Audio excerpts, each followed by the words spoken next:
Avui, d'aquí a poca estona, acabarà el congrés que des de divendres ha acollit Barcelona sobre el trastorn de dèficit d'atenció amb o sense hiperactivitat, el TDAH. Aquest és un trastorn d'origen neurològic que afecta entre el 3 i el 7% dels infants i adolescents i que es manifesta en dificultats per mantenir la concentració, per planificar-se o per prestar atenció, en impulsivitat i de vegades també en hiperactivitat. A més, pot portar associades altres dificultats d'aprenentatge. En volem parlar amb la presidenta de l'Associació de TDAH a Catalunya, Helena O'Callaghan. Bon dia, benvinguda.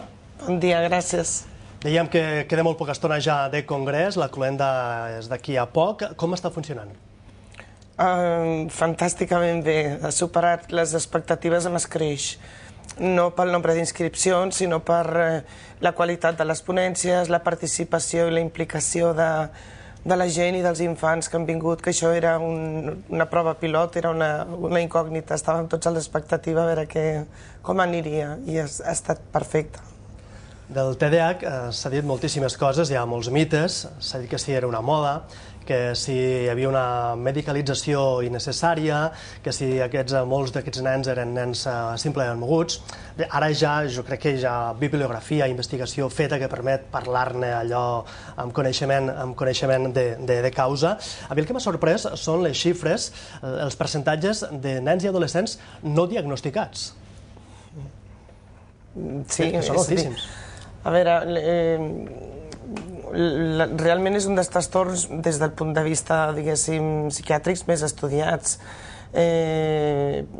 i que de fet s'ha començat a diagnosticar relativament fa poc aquí a Espanya i per tant hi ha encara, malgrat determinats mites, hi ha encara ara molt infradiagnòstic i per tant infratractament i això és preocupant.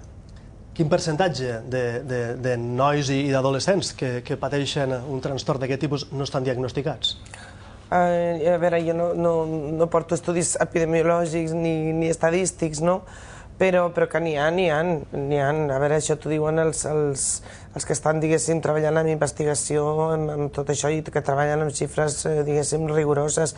I també la mostra és que cada dia, esclar, normalment quan un porta a diagnosticar el seu fill, molts professionals diuen, a veure, això té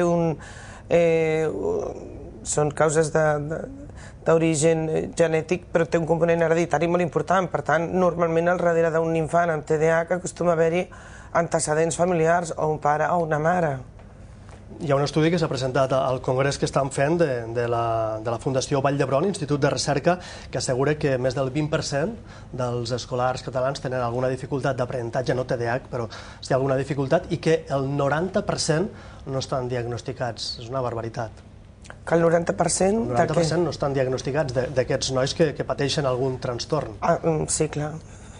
És moltíssim. El lema del congrés que han fet és una mirada cap al futur, perquè volen centrar els esforços ja no tant a dir que és el TDAH, que hi ha molta gent sap que és el TDAH i s'han superat aquests mites dels quals parlàvem abans, sinó volen esforçar-se molt a implicar l'administració i els agents socials en fer tot el possible per millorar la qualitat de vida de les persones que pateixen aquest trastorn. Si li sembla que anem per àmbits, què és el que es pot fer en l'àmbit domèstic a casa? Bé, en primer lloc, certament no estem parlant ja si existeix o no existeix, si és d'origen genètic o educacional, que si patètic, tot això ja ho tenim, o hauria d'estar, diguéssim, més que superat. I per tant, fa 10 anys podíem estar parlant així. Ara, precisament per això hem volgut posar el lema aquest d'una mirada cap al futur. És a dir, què necessitem ara?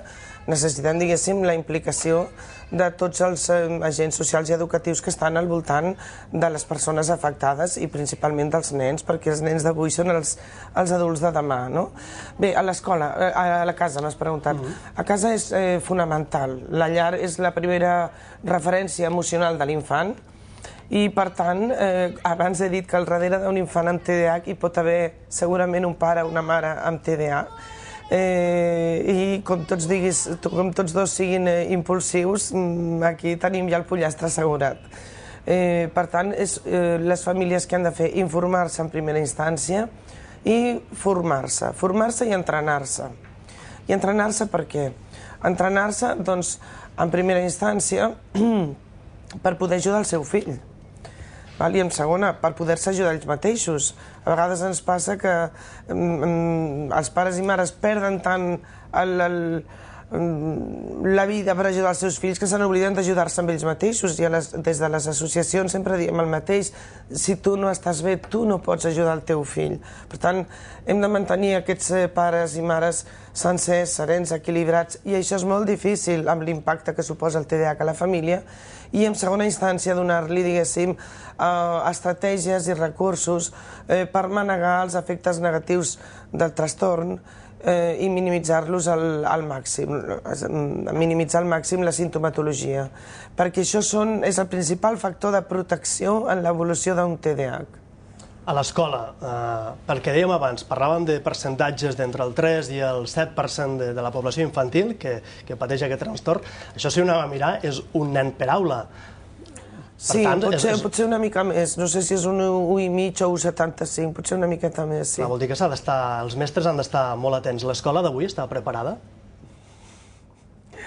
La pregunta al milió. L'escola d'avui està en vies de preparar-se, no? De fet, és aquest el primer any que a casa nostra la Conselleria ha implementat ja una reivindicació històrica que des de la Federació Catalana d'Associacions de TDAH vam començar a dinamitzar, i era l'any 2007, em sembla que era, per, diguem-ne, donar atenció a aquests infants amb unes necessitats realment educatives especials. I ara el departament realment ha fet una feina molt interessant, però clar, què passa? Que implementar això quan hi ha una inèrcia de tants anys i fins i tot hi ha negació del trastorn per part d'alguns sectors docents, jo diria que són excepcions, però hi són, però clar, n'hi ha tot un altre gruix que no han estat formats amb això, perquè també hem de pensar que s'ha de formar els futurs mestres, els futurs docents a les universitats. I diguem-ne que es necessita ara que tota la dinamització d'aquesta llei que ja està en marxa, d'aquests protocols d'atenció i intervenció al TDAH a l'escola, es compleixin i tinguin mecanismes i eines als docents i recursos per implementar-ho. Però a vegades també, i permetem dir-ho, és per descomptat una qüestió de recursos, però també és una qüestió de voluntats. De voluntats, però clar, cal adaptar currículums, atenció individualitzada, potser fins i tot materials que els hi poden ser més útils i que no estan presents a l'aula avui. Això són recursos també, Sí, obvi. A veure, i ara semblarà que tiro pedres de damunt de la meva taulada, però l'altre dia no sé amb quin docent parlava i em diu: és que si traiem els immigrants, els que tenen dislèxia, el Down, els que tenen TDAH, els que tenen no sé què, diu, ens quedem amb una classe de 2 nens, entre cometes, normals, no? Bé, potser que ens pensem seriosament què és l'escola inclusiva. I quin és el model d'escola que realment... És a dir, soc molt crítica amb el sistema educatiu, però quan estem parlant d'un país o d'un estat en el qual hi ha un 30% de fracàs escolar, el fracàs de qui és? És dels alumnes o és del propi sistema? És a dir, a mi em consta que des de la Conselleria s'han fet molts esforços, però realment, és a dir, en realitat també el que potser faria falta seria una renovació del sistema educatiu de socarrel. En l'àmbit sanitari s'ha parlat molt del tractament farmacològic, ha generat molta controvèrsia. Què s'ha de fer, què s'està fent bé, què no es fa bé? A veure, si tu tens, jo què sé, qualsevol malaltia i vas al metge i et recepta una medicació, tu no qüestiones si te l'has de prendre o no i te la prens. I si no confies, canvies de metge i llestos. Per tant, nosaltres, com a associació, no ens posicionem amb actituds tan puerils com tot és blanc o tot és negre, medicació sí o medicació no. No. A veure, el tractament multimodal, com el seu nom indica, és un tractament de reforç d'aprenentatge, és un tractament psicològic, psicoterapèutic, emocional, i pot necessitar o no d'un tractament farmacològic. És a dir, hi ha nens que el necessiten i hi ha nens que no. Per tant, les famílies han de poder confiar en els seus professionals. I ja està, i si no hi confien, doncs que canviïn de professional. Per tant, tota la resta a partir d'aquí són ganes de buscar 5 potes al gat. I en l'àmbit laboral hi ha dificultats d'inserció en el mercat laboral? Fa falta activar polítiques per facilitar aquesta inserció en el mercat laboral de persones que tenen aquest trastorn en l'etapa adulta? Sí, a veure, diguéssim que el gran drama, entre cometes, dels TDAHs... A veure, primer cal entendre que la simptomatologia del TDAH no es manifesta en tots els afectats amb la mateixa intensitat. Això fa, per exemple, que en una mateixa aula, si parlem del món escolar, hi pugui haver dos nanos que diguin als professors que són tan diferents i tots dos tenen TDAH. Hi ha persones que realment el seu TDAH, que estranyament ve sol, sempre hi ha comorbilitats, és a dir, trastorns associats, i moltes vegades, també en funció d'això, fa que realment hi hagi una discapacitat real.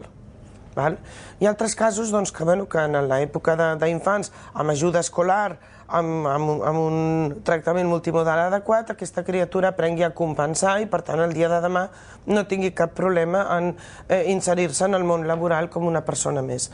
Però ens trobem que la gran majoria estan en aquella terra de ningú. La frontera entre el que podria ser, diguéssim, la normalitat i la necessitat, diguéssim, de tenir una inserció laboral més acompanyada o més tutelada. Això realment és un problema perquè ens hem de treure la discapacitat per poder accedir al món laboral? No. Però és que és el mateix, per accedir a aquestes beques de no sé quantos, perquè el tractament és caríssim i no el podem assumir si no té la discapacitat, he de pagar una quantitat que no la puc assumir. És a dir, aquí hi ha d'haver una política de benestar social, diguéssim, que permeti que les coses es puguin fer amb serenitat i no havent de passar per aquí. I amb el tema laboral passa una mica el mateix. No hi ha polítiques d'inserció laboral reals per discapacitats que ja no es compleixen i els nostres joves tenen la dificultat afegida de que no estan ni prou bé per incorporar-se al mercat laboral convencional, entre altres coses perquè no han pogut acabar uns estudis tot i sent intel·ligents, perquè diguéssim, hi ha hagut un abandonament escolar prematur, però tampoc estaven suficientment malament com per entrar dintre d'aquest gruix, diguéssim, de persones amb discapacitat. En aquest sentit, en el Congrés nosaltres hem fet una experiència pilot que volem donar-li continuïtat. En el Congrés, potser els espectadors no ho saben, però paral·lelament al Congrés dels adults hi ha hagut un congrés de nens per als nens, congrés no guarderia ni chiqui park, des dels 7 fins als 18 anys. Aleshores, hem agafat un gruix de 20, 30, em sembla que eren 20 i pocs, no, 20, quasi 30, de joves entre 18 i 25 anys i prèviament al Congrés els hem donat una formació com a auxiliars de safatos i safates de Congrés, hostessos i hostesses, no es diu? De Congrés. I d'aquests, malauradament, hem hagut de fer selecció i n'hem seleccionat 10 perquè no hem pogut més. I han començat a tenir la seva primera feina en el marc del Congrés. I el resultat és extraordinari, és a dir, són nanos que han estat molt motivats, que han estat molt seguits i tal. Doncs això és l'inici d'un programa d'inserció laboral tutelada que volem, al que li volem donar continuïtat després del Congrés. Perquè veig molta feina a fer, deixem un apunt d'esperança. El professor en psiquiatria de la Universitat de Nova York, Luis Rojas Marcos, deia: jo de petit tenia TDAH, però com que això no es coneixia, deien que era trapella i nerviós. Suspenia l'escola, els meus pares estaven molt preocupats. Diu, amb el temps no m'he curat, però sí que he après a canalitzar aquest excés d'energia. Diu, vaig tenir la sort de trobar persones que em van ajudar en l'adolescència. Esperem que hi hagi aquests suports per part de l'administració i dels agents socials que vostè reclama. I deixa'm completar el discurs del Rojas Marcos i molt ràpidament. I el Rojas Marcos diu, ho dic perquè he obert molts congressos de TDAH, diu, hi ha una de les coses que em va salvar, que va ser la bateria, als 18 anys, no la de cuina, sinó la bateria de tocar, i la meva mare.